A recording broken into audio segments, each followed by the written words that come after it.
पुण्यातील प्रसिद्ध लोहगड किल्ला पर्यटकाच्या गराट्याने गजबजलेला परिसर आणि अचानक एका 25 वर्षाच्या तरुणाचा 400 फूट खोल दरीत पडून मृत्यू होतो. सुरुवातीला हा एक साधा अपघात वाटला, पण जेव्हा पोलिसांनी खोल तपास केला तेव्हा जे समोर आलं त्यानं अख्खा महाराष्ट्र हादरला आहे. हा अपघात नव्हता तर प्रेमाच्या त्रिकोणातून रचलेला एक भयंकर कट होता. नमस्कार, मी गायत्री आणि तुम्ही पाहताय राष्ट्रभूमी. गौंजे येथे राहणाऱ्या केतन अग्रवाल या 25 वर्षीय तरुणाचं लग्न बिबवेवाडीतील सिया गोयल हिच्याशी ठरलं होतं. 18 जून रोजी हे दोघे लोहगड किल्ल्यावर फिरायला गेले. तिथून परत आल्यावर सियाने केतनचा पाय घसरून दरीत पडल्यामुळे मृत्यू झाल्याची माहिती दिली. पोलिसांनी अकस्मात मृत्यूची नोंद केली, पण घटनास्थळाची पाहणी करताना पोलिसांना संशय आला की काहीतरी गडबड आहे. पोलिसांनी तातडीने परिसरातील सीसीटीव्ही फुटेज तपासण्यास सुरुवात केली. उन्हाळ्याच्या दिवसात कडक उन्हात एक तरुण हुडी घालून, कानात हेडफोन लावून आणि चेहरा लपून संशयास्पदरित्या फिरताना कॅमेऱ्यात कैद झाला. पोलिसांनी धागेदोरे पकडले आणि तपास वळला पुण्यातील कोंढवा भागात राहणाऱ्या चेतन चौधरी या 22 वर्षाच्या तरुणाकडे. तपासात धक्कादायक सत्य समोर आलं. सिया आणि चेतन यांचे एकमेकांवर प्रेम होते. सियाला केतन सोबत लग्न करायचं नव्हतं. केतन त्यांच्या प्रेमात अडथळा ठरत असल्यामुळे सिया आणि तिचा प्रियकर चेतन या दोघांनी मिळून केतनला कायमचं संपवण्याचा कट रचला. 19 जूनला सियाचा वाढदिवस होता, जो कुटुंबियासोबत महाबळेश्वरला साजरा होणार होता. पण सियाने जाणीवपूर्वक वाढदिवसाच्या आदल्या दिवशी म्हणजेच 18 जूनला केतनकडे लोहगडला जाण्याचा हट्ट धरला. तिथे आधीच दाबा धरून बसलेल्या चेतनच्या मदतीने केतनला 400 फूट खोल दरीत ढकलून देण्यात आलं.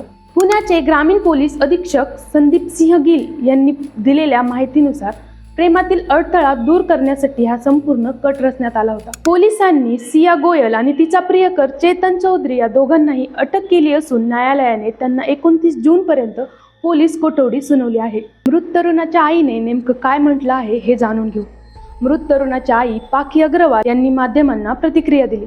त्या म्हणल्या, आज माझा मुलगा गेला आहे. याला सर्वस्वी सिया आणि तिचा बॉयफ्रेंड जबाबदार आहे. मी सियाला माझ्या सुनेसारखं मानलं होतं. तिने मला खूप मोठा धक्का दिला आहे. ती खोटं बोलली. आता अनेक गोष्टी समोर येत आहेत. ती 2-3 वेळा आमच्या घरी आली होती. आमच्या घरी पूजा होती त्यावेळी ती आली होती. वाढदिवसाला आली. 2-3 वेळा जेवायलाही घरी आली होती. मी तिला अनेक वेळा भेटले. अनेक वेळा आम्ही दोघी शॉपिंगलाही गेलो होतो. सिया अशी मुलगी आहे याचा आम्हाला कधी संशय आला नाही. तिला मृत्यूदंडाची शिक्षा व्हायला हवी, असे पाखी अग्रवाल यांनी म्हटले. केतनचे वडील विशाल अग्रवाल एका वृत्तसंस्थेशी बोलताना म्हणाले, सिया गोयल आणि केतन अग्रवाल यांचा फेब्रुवारीमध्ये साखरपुडा झाला होता. ते 6 तारखेला बालीला निघणार होते. 4 जण एकत्र बालीला प्रवास करत होते. पण फक्त केतनचा पासपोर्ट चोरीला गेला, त्यामुळे ते जाऊ शकले नाही आणि त्याला विमानतळावरून परतावे लागले. चेतन चौधरी दुचाकीवरून लोहगड किल्ल्यावर आला. चेतन चौधरी आणि सिया गोयल एकत्र वर गेले. त्यांनी केतनला एका वस्तूने मारले आणि त्याला वरून खाली फेकून दिले, असे विशाल अग्रवाल यांनी म्हटले. बोलताना ते म्हणाले, स्थानिक ग्रामीण SP संदीप सिंह गिल यांनी विलक्षण सहकार्य केले. त्यांनी तात्काळ आम्हाला तपशील कळवला आणि दोन्ही व्यक्तींना अटक केली. चेतन चौधरीला काल रात्री अटक करण्यात आली आणि सियाला आज सकाळी अटक करण्यात आली. त्यांना आता न्यायालयात हजर केले जात आहे. जर तिला लग्न करायचे नव्हते तर तिने सहज नकार दिला असता तर आम्ही लग्न तत्काळ रद्द केले असते. त्यांनी असे टोकाचे पाऊल का उचलले? त्यांची मानसिकता तरी काय आहे? त्यांची मानसिकता इतकी क्रूर आहे की कोणाच्या तरी 26 वर्षाच्या मुलाचा जीव घेतला जाऊ शकतो. समाजाने अशा क्रूर मानसिकतेची दखल घ्यायला हवी. ही विचारसरणी येते कुठून? त्यांच्या कुटुंबातून, त्यांच्या संगोपनातून. या प्रकरणाची जलद गतीने सुनावणी करून दोषींना लवकरात लवकर शिक्षा ठोठावण्यात यावी, अशी मागणी त्यांनी केली. केवळ आपल्या प्रेमासाठी एका निष्पाप तरुणाचा जीव घेणाऱ्या या प्रवृत्तीबद्दल तुम्हाला काय वाटते? कमेंट करून नक्की सांगा.